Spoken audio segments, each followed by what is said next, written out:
quand on veut externaliser de la téléprospection ou prise de rendez-vous téléphonique, on est confronté, en tout cas quand on veut déléguer ça dans des pays comme Cameroun, Madagascar, île Maurice, Sénégal, etc.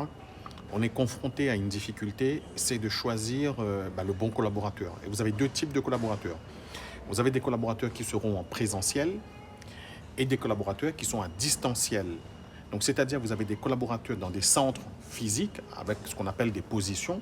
Donc là, ils ont tout le confort, groupe électrogène, cafétéria, nourriture, service de transport, etc. Avec des horaires, badgers, etc., une pointeuse.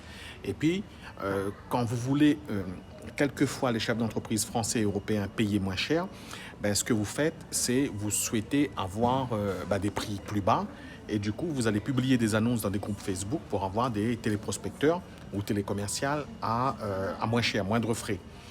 Et c'est là que commencent un petit peu, pas les difficultés, mais ça nécessite une attention plus particulière. Donc là, vous travaillez avec des freelances qui sont à domicile, à distanciel.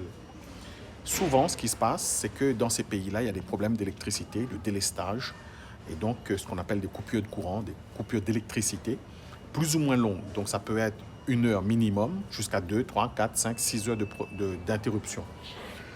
Et là, ça peut casser votre productivité. Si vous avez un seul agent, ça ne pose pas de problème. Mais si vous avez des pôles de 5, 10, 15, 20 agents, voire plus, là, ça commence à être un peu compliqué. Et puis, vous avez un deuxième problème, c'est le bruit ambiant. Il n'est pas rare que lorsque les agents sont en train d'appeler, en train de téléphoner, on entend le chien, le coq, la maman ou le bébé, la maman qui parle dans une langue étrangère ou la famille et le bébé qui pleure. Et ça, c'est pas positif lors d'un appel parce que le client français ou européen, il n'a pas l'habitude d'entendre ce genre de choses et ça, c'est complètement la galère. Je le dis, c'est pas acceptable.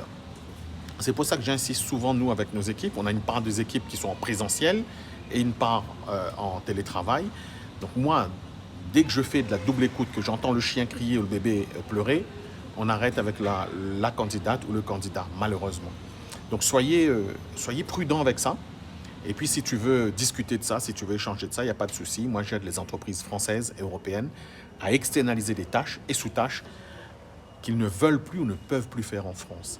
Et parmi ces tâches, on a de la prise de rendez-vous téléphonique. Je ne fais pas de closing. Vous avez le lien dans la description pour échanger avec moi.